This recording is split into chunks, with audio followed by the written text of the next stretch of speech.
guys, so I brought you another per your request, or at least some of you guys have requested I do another Pidgin English video because you enjoyed the last one. If you have not watched the first one, please go ahead and watch I'm gonna have it in the description box, link to my first Pidgin English video.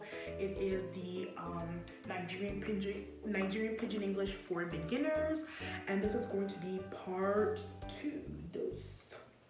And now, last time, just to quickly recap what we learned in the last video, we did learn how to introduce ourselves, how to have basic conversation with a new person you've just met, like what's your name, how are you doing, things like that.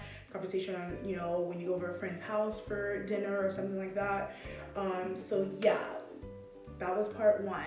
Then this is part 2. So my goal is to I'm kind of doing it in the way where I do present to you different scenarios, and I present to you what you would be saying in those kind of scenarios, the kind of conversation you would be having. My aim is to have you fluent eventually, but at least comfortable enough to have conversation with someone in Nigerian Pidgin English.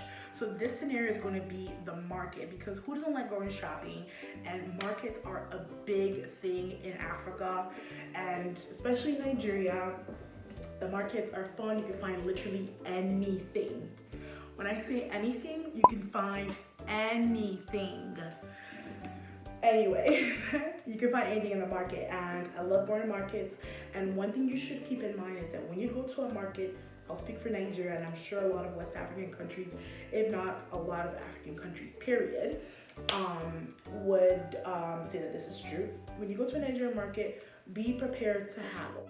Tip number 1, do not wear fancy clothes when you go to the market.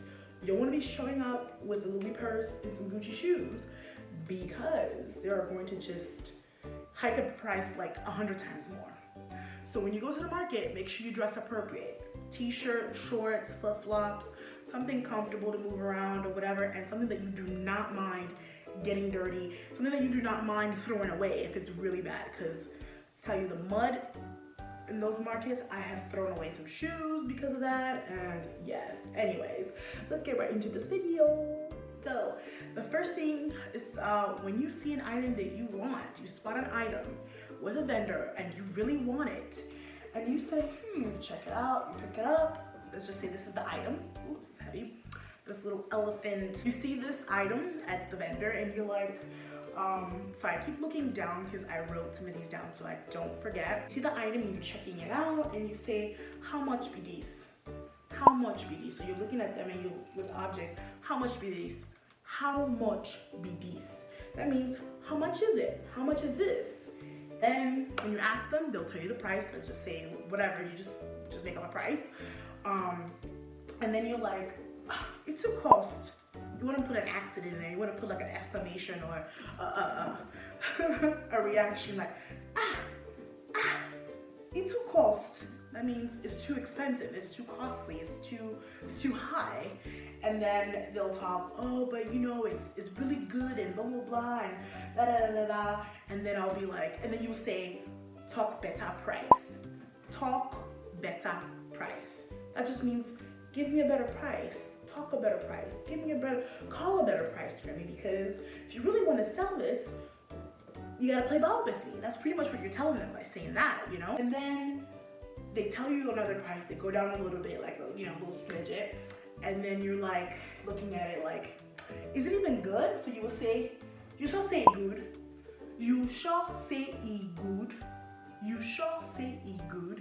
That means, are you sure it's even good? Like, is it good quality? For the amount you're calling, is this even a good quality? Because now you want to try to like play with them and try to play mind games. That's pretty much what it is. Price haggling is a mind game. That's all it is. It's like poker. If you know how to play poker, I think you would be a good price haggler. So anyway, you're like, I shall say good. Okay, so then you tell them last price. Last price. Last price just means, what's your last, what is your last price? What is your last call? What are you gonna give me, pretty much? Like, lastly, what are you saying? What are you asking for, essentially? So they'll give you a price, and then you're like, okay, so if price sounds good to you, after going back and forth for a little bit, the price sounds good to you, be like, oh yeah, give me. Oh yeah, give me. That just means, okay, come on, just give it to me. Put it in the bag. I'll pay for it, and then you give them the money that you guys have agreed upon. That's typically how a market scenario will play out in a typical Nigerian market. You go, you haggle, you pretend you don't want it. You can even walk away a little bit, like, you know what? For this price, I could go somewhere else or whatever and get it for better. Whatever the case is, your aim is to kind of act like you don't want it. Now, sometimes they play really serious, like haggling, like they wouldn't even budge sometimes, and it depends on how much you want it. Just kind of do the calculations in your head. If it seems reasonable, then I'll just give you a quick example. When I went to the market in Nigeria, there's this market called Balogun Market. I wanted an Ankara backpack for the longest, and in the US here, I would see them online for $65, $70, and I thought, what? These are expensive, So I was just like, let me see if I can find them at Balogun Market. If not, I'll go to other art markets and stuff. But I went to Balogun and I saw this lady. She was the only one, and she knew it.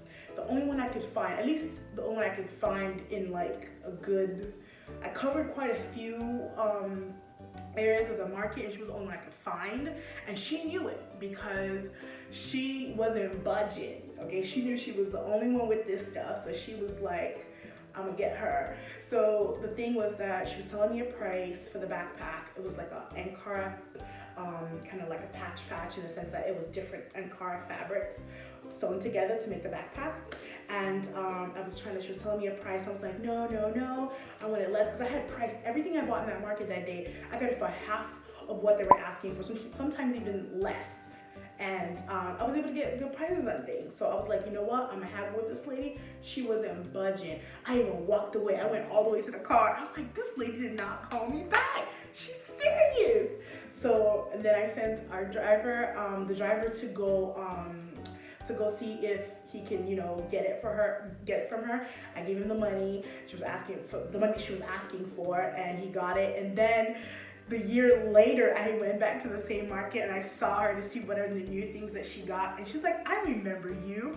You were the one that was playing me wayo, meaning like you were the one like playing games and trying to like act funny, but you still bought it. And I was like, you remember me? Of course. That's my little market story. So yeah, so next time you go to a Nigerian market, try these tips out and tell me how it works out for you, and thank me later. Or you could just show off with your Nigerian friends the new things you've learned.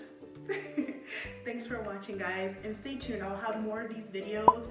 Again, my aim is to get you guys comfortable with having conversation in Pidgin English. So I'll teach you different scenarios, different things to say, and how to say things in these scenarios, and just to kind of get you acquainted with Nigerian Pidgin English. Thank you guys so much for watching. Ciao.